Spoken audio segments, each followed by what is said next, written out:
tous et toutes. Je vais vous présenter ce que j'ai compris de l'analyse de survie en situation de risque concurrent que j'ai eu à mettre en œuvre dans le cadre d'une consultation au service de santé publique à Bicêtre.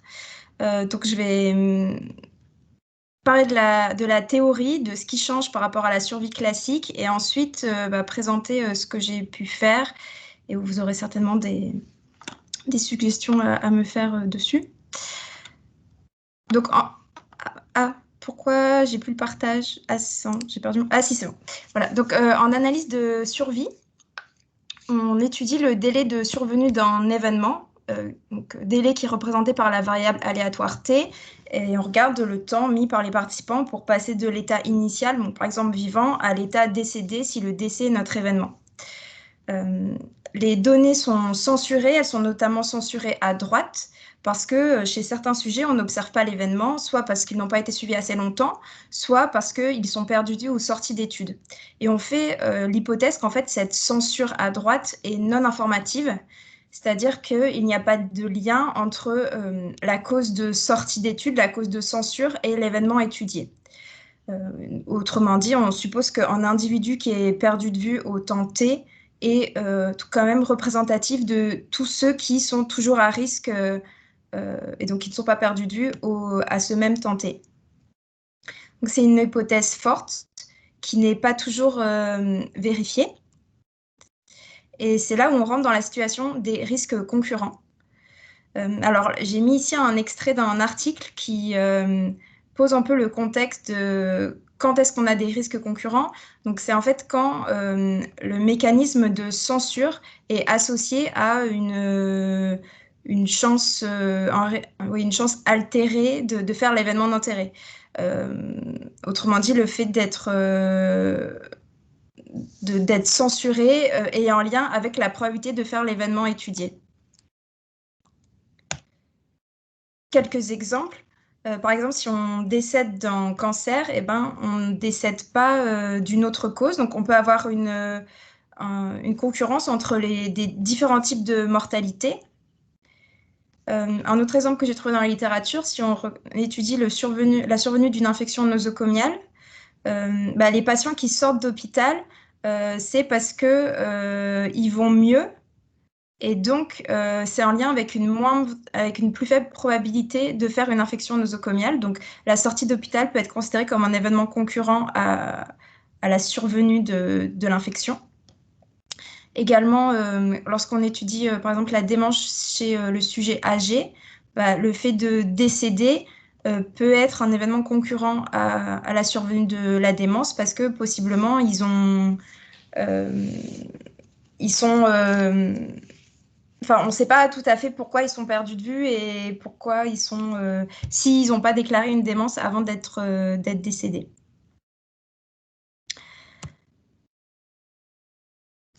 Donc, en fait, à chaque fois, lorsqu'on parle de risque compétitif, on étudie des événements qui sont dits terminaux, c'est-à-dire que l'apparition d'un événement empêche la réalisation ou du moins l'observation de tout autre événement. Par exemple, si on regarde la mortalité à l'hôpital, si on sort de l'hôpital, forcément, on va plus pouvoir observer.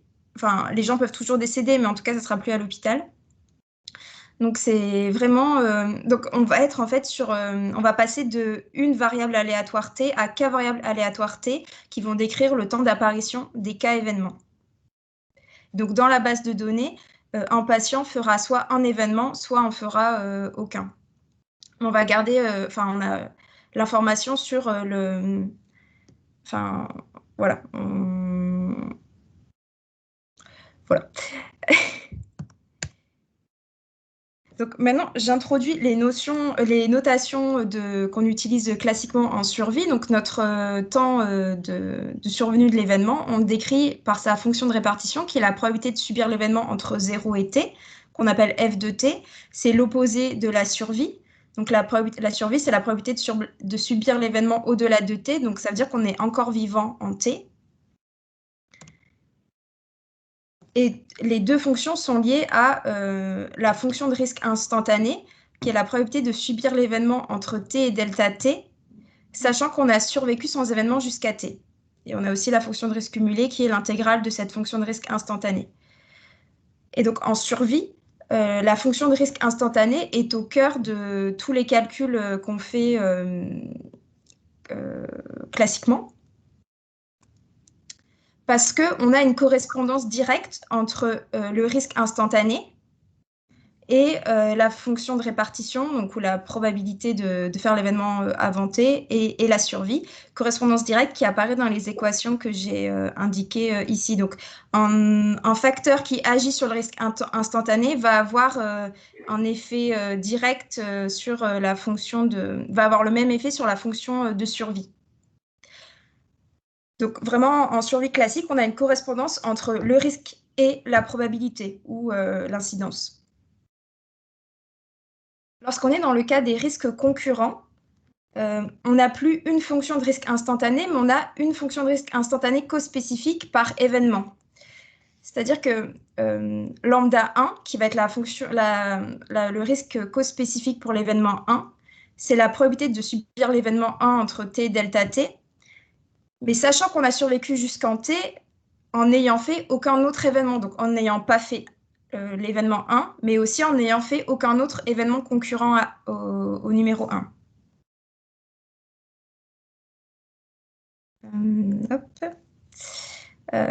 Et donc, de fait, dans l'écriture de la fonction d'incidence cumulée que j'ai indiquée ici, I1, intervient, je ne sais pas si vous voyez mon curseur, mais il y a donc, on va avoir SU, c'est la survie globale jusqu'à T, parce qu'il faut avoir survécu sans avoir fait aucun autre événement jusqu'au temps T.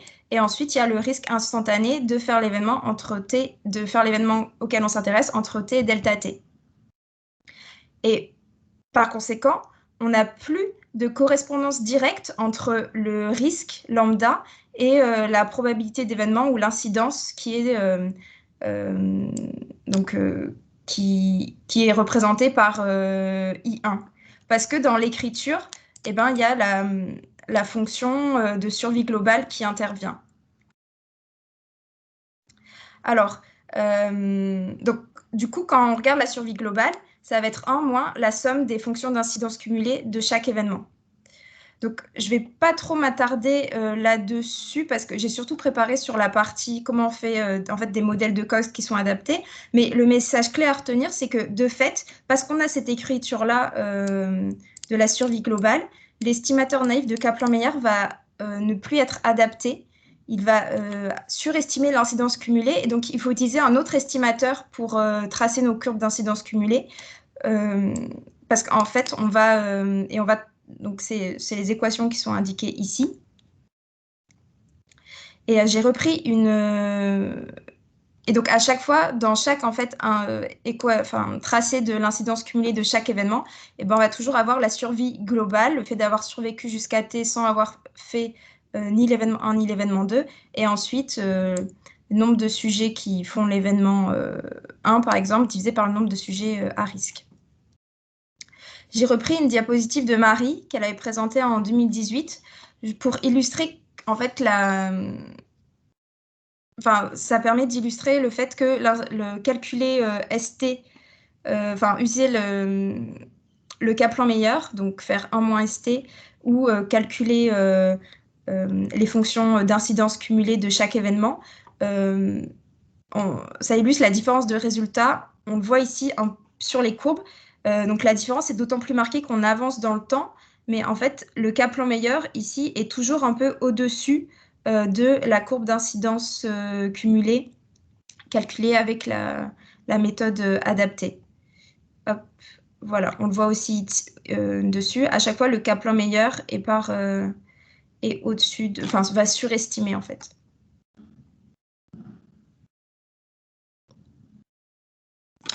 Donc, je reviens sur ma diapositive précédente.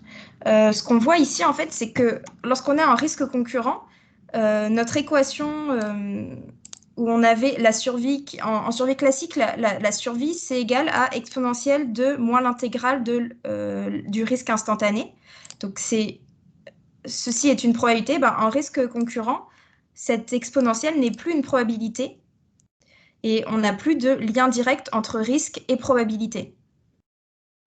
Donc, en fait, Fine and Gray ont développé un autre type de risque qu'on appelle le risque de sous-distribution, qui a été conçu de telle manière à retrouver la même écriture qu'en survie classique. Donc, ce sont les deux rectangles rouges que j'ai encadrés donc de part et d'autre de la diapositive.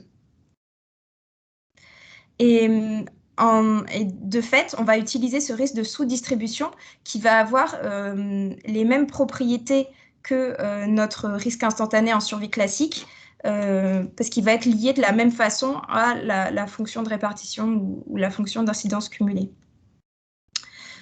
Donc, en survie avec risque compétitif, on a donc deux types de risques. On a les risques co-spécifiques et les risques de sous-distribution. Et pour ces deux types de risques, on va pouvoir en fait les modéliser via des modèles de Cox adaptés, donc des modèles à risque proportionnel. On parle de modèles de Cox co-spécifiques lorsqu'on étudie le risque co-spécifique et des modèles de Fine and Gray pour le risque de sous-distribution. Mince, hop là. Donc pour le modèle de Cox co-spécifique, on modélise le risque instantané de faire l'événement K entre T et delta T chez les sujets qui sont encore à risque, c'est-à-dire qui n'ont fait encore aucun des événements. Donc, je le répète, on n'a pas de correspondance directe entre le risque instantané et l'incidence cumulée, parce que dans l'équation, on a toujours la survie globale qui intervient. Par contre, pour le risque de sous-distribution, cette fois-ci, on va avoir une correspondance directe parce qu'il est construit comme ça entre alpha K, le risque de sous-distribution, et l'incidence cumulée. Et donc, on va retrouver le schéma classique de lorsqu'une variable a un effet sur le risque de sous-distribution, elle a un effet direct le même effet direct sur l'incidence cumulée. Et donc, en fait, alpha K, on peut le définir comme la probabilité de survenue de l'événement K en présence des autres événements. Donc, ce sont des modèles de Cox parce qu'on retrouve une construction classique avec un risque de base que j'ai ici entouré en rouge et ensuite l'effet des covariables qui est mis dans la partie exponentielle bêta x ou gamma x. Donc, le bêta ou le gamma vont nous donner, lorsqu'on les passe à l'exponentielle, des hazard ratios. On va parler de co-spécifique hazard ratio ou de hazard ratio de sous-distribution.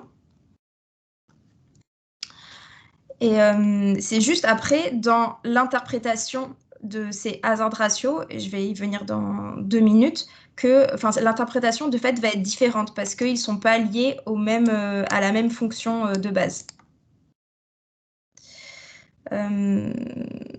Donc, je vais y revenir, mais en fait, dans le risque de sous-distribution, autant le co-spécifique hazard ratio, il est co-spécifique, donc il reflète vraiment l'effet de la covariable sur l'effet propre de la covariable sur l'événement d'intérêt chez les personnes qui n'ont fait encore aucun événement, donc chez les personnes à risque. Alors que dans le subdistribution hazard ratio, on va avoir à la fois un effet direct de la variable sur la survenue de l'événement qu'on étudie, et à la fois il va prendre en compte l'effet indirect de la survenue des autres événements. Parce qu'il y a si quelqu'un a fait l'événement 2, il va plus... le hazard ratio de sous-distribution, il va permettre... Il rend compte un peu de la dynamique de survenue des événements dans la population. Donc, en pratique, comment ça s'interprète et comment ça se met en place. Pour le modèle de Cox co-spécifique, c'est vraiment quand on étudie, en fait, qu'on est un peu sur une recherche étiologique, on va voir l'effet propre d'une variable sur la survenue d'un événement particulier chez des gens qui sont à risque de faire cet événement, donc qui n'ont fait encore aucun autre événement. Et donc, tous les autres événements vont être considérés comme des censures. Et donc, quand on a un co-spécifique hazard ratio qui est supérieur à 1, c'est que, quel que soit le temps t, chez les sujets à risque, donc chez les sujets qui n'ont fait encore aucun événement, le risque instantané de l'événement est exponentielle bêta k fois plus élevé pour les sujets qui présentent le facteur de risque que pour ceux qui ne l'ont pas. Et donc, ça va être c'est vraiment comme un modèle de Cox classique. Il va falloir, on retombe sur les mêmes hypothèses, notamment l'hypothèse de proportionnalité des risques causes spécifiques, qui est à vérifier comme on le fait usuellement. Alors ça, je vais peut-être sauter, mais juste, c'est juste pour dire qu'en fait, après, dans la manière dont on construit le modèle, on peut faire une modélisation conjointe pour essayer de faire construire le modèle en partant de...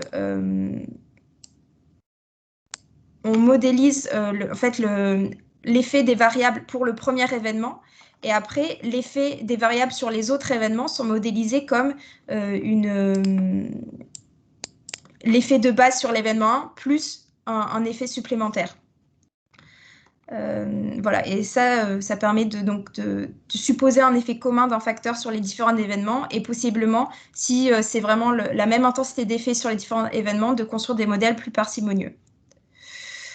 Voilà, ça aussi je passe. Donc, maintenant, pour le modèle de Fein-Gray, donc sur le risque de sous-distribution, cette fois-ci, on n'a pas d'interprétation numérique directe. Avoir un hazard ratio de sous-distribution significativement supérieur à 1, ça veut dire qu'il y a une association positive entre le facteur de risque étudié et la fonction d'incidence cumulée. Donc, que la probabilité de faire l'événement K est plus élevée chez les sujets qui présentent le facteur de risque que ceux qui ne l'ont pas.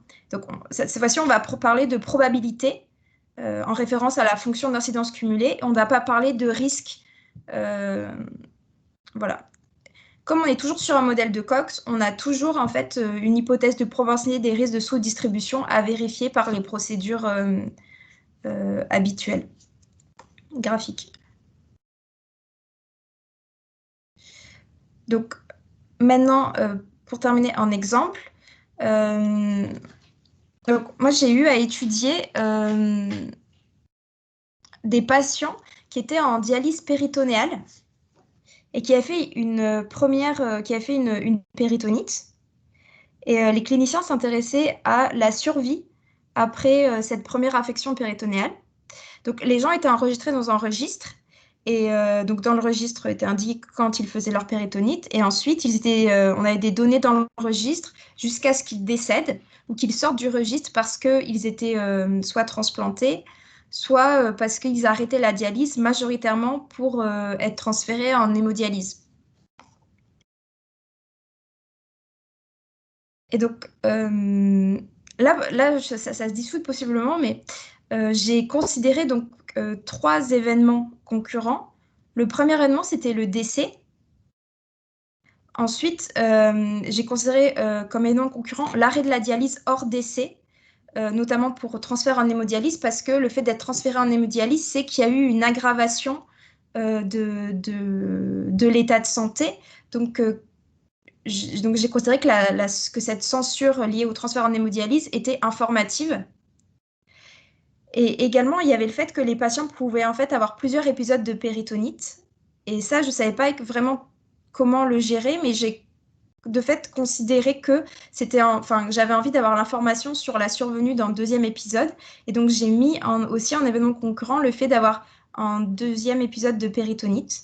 Parce que si on met. Et donc là, en fait, ça ouvre une brèche sur la discussion de comment on traite les événements récurrents.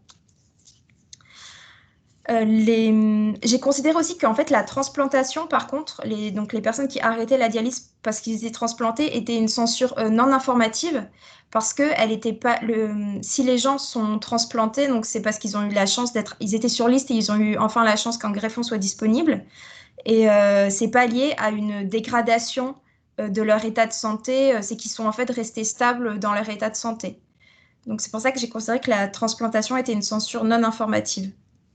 Et ensuite, sur les expositions d'intérêt, en fait, c'était les caractéristiques de la péritonite, notamment le nombre de germes et le type de germes qui étaient en cause, qui étaient les 2 expositions d'intérêt principales. Donc, j'ai tracé les courbes d'incidence cumulée. Donc, en rouge, sur la partie A, donc à gauche, c'est poly versus mono, enfin, c'est le nombre de germes, et à droite, c'est le type de germe, entérique versus non entérique. En rouge, les courbes de décès. En vert, c'est l'interruption de dialyse, et en bleu, c'est la survenue d'une seconde péritonite. Donc, tout comme... donc, en fait, après, quand on fait... Donc, ça, c'est des... Enfin... Voilà, donc c'est les courbes d'incidence cumulée et on peut, de la même manière qu'on teste les courbes de Kaplan-Meier par un test du log-rank, il y a un test du log-rank adapté qu'on appelle le Gray test qui permet de répondre à la question est-ce que globalement les deux courbes diffèrent. Donc on voyait pas de différence sur le décès et une différence sur en fait la survenue de l'arrêt de dialyse donc les polymicrobiennes. Le trait plein vert était beaucoup plus transféré en hémodialyse que les monomicrobiennes. Et pour les entériques, à chaque fois, on avait une différence significative. Donc, les péritonites à germe entérique décédaient plus. Elles étaient plus souvent transférées. Et par contre, elles faisaient moins de rechutes. Donc, j'ai ensuite fait un modèle co-spécifique et un modèle de Fine and Gray. Donc là, c'est la partie analyse univariée. Donc, pour la partie co-spécifique, je retrouvais un effet non significatif du nombre de germes sur la survenue du décès. Par contre, le nombre de germes était associé à un plus fort risque d'interruption de la dialyse, majoritairement pour transfert en hémodialyse. Dans le modèle de Fine and Gray, les hazard ratios de sous-distribution allaient dans le même sens, c'est-à-dire qu'on avait une plus grande probabilité de transfert chez des péritonites polymicrobiennes versus monomicrobiennes. Par contre, on peut voir que donc, pour le décès, dans les deux cas, le co-spécifique hazard ratio est non significatif, mais on a quand même, il est fortement non significatif pour le hazard ratio de sous-distribution, beaucoup plus qu'il ne l'est quand on regarde le co-spécifique HR. Et ça, en fait, ça illustre que parfois, ça illustre que l'effet d'une covariable sur le risque co-spécifique n'est pas forcément le même que sur le risque de sous-distribution. Alors, pourquoi si en fait la variable a un effet opposé sur les deux éléments d'intérêt, c'est-à-dire qu'elle en favorise un et elle en défavorise l'autre, les co-spécifiques hazard ratio et sub-distribution hazard ratio vont être tout à fait cohérents entre eux.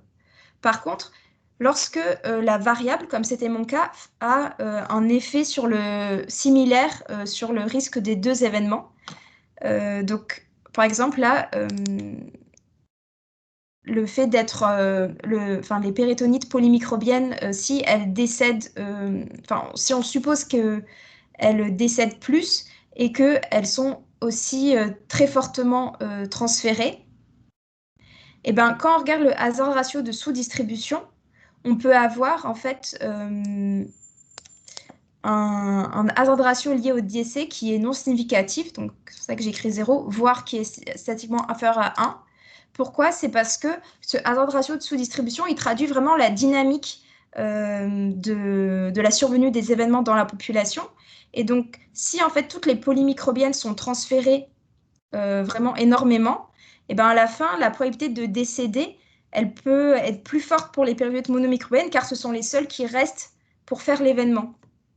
Et donc, il y a cet effet-là, en fait, l'élément clé, c'est que dans le hazard ratio de sous-distribution, il va être à la fois la conséquence de l'effet direct de la variable sur le risque d'événement et à la fois de son effet indirect sur les autres événements concurrents.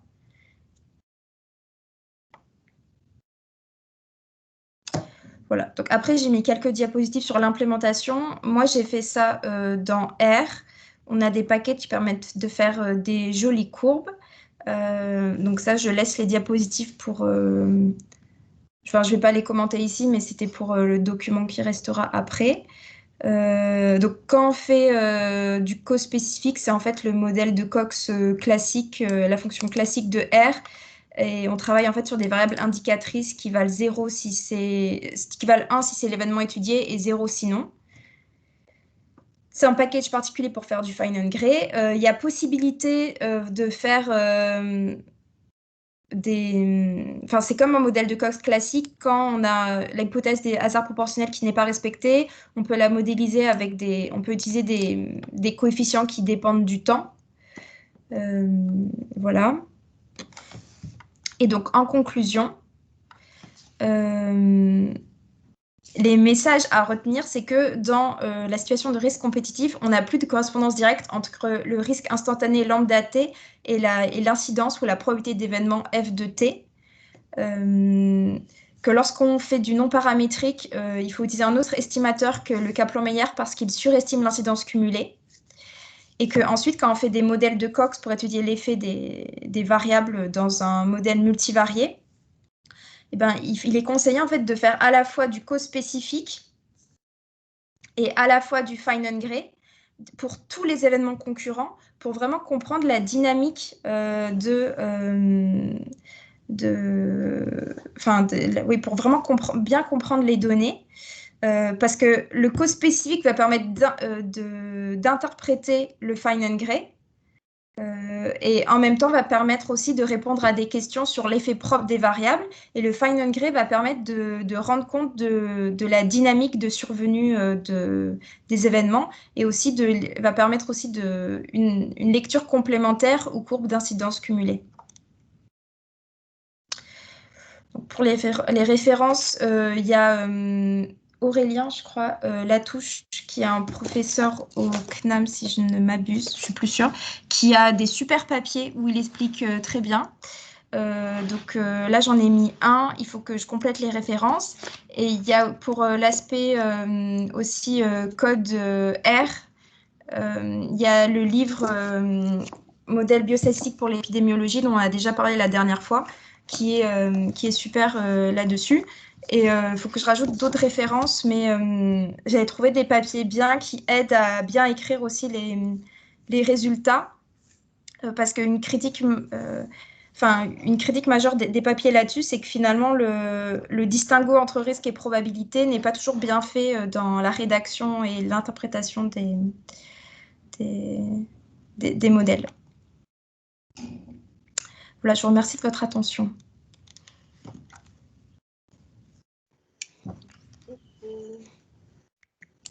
Bonjour. On peut poser des questions ou faire des commentaires? Oui, bien sûr. Oui. Alors, c'est un problème que je connais assez bien, le problème des risques compétitifs. J'avais un peu réfléchi là-dessus et je pense qu'il y a beaucoup de brouillard